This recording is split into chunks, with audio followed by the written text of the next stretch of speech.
நான் என்ன செய்தாலும் தடை வருதே, எப்படித்தான் இதை கடந்து போவேனோ என்று நினைக்கும் ஆத்துமாவே, இன்று கர்த்தர் உங்களுக்கு சொல்லுகிறது மீகா 2:13.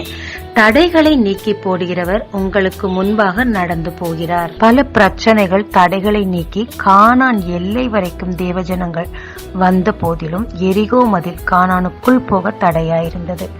தேவன் அவர்களோடு இருந்தபடியினால் ஆயுதங்களை எடுக்கச் சொல்லாமல் துதியை மட்டும் சொல்ல சொன்னார். துதித்த போது எரிகோ விழுந்து கானானை சுதந்தரித்தனர். தேவ பிள்ளைக்கு தடைகள் வருவது இயற்கைதான். ஆனா மனுஷனிடத்தில் உதவி தேடி போனா அது விருதா. உங்கள் தேவன் உங்களோடு இருக்கிறபடியினால் நம்பிக்கையோடு அவரை துதிங்க. தடைகள் நீங்கி உங்கள் ஆசீர்வாதம் உங்களிடத்தில் வந்து சேரும். ஜெபிக்கலாமாங்க. தேவரீர் என் நிமித்தமோ பிசாசு நிமித்தமோ வரும் தடைகளை நீக்க துதிக்கும் ஆவியை எனக்கு தாரும். இயேசு மூலம் பிதாவே, ஆமென். இயேசு கிறிஸ்துவின் நாமத்தில் இந்த நாளில் உங்களை ஆசீர்வதிக்கும் ஜீசஸ் விஷன்.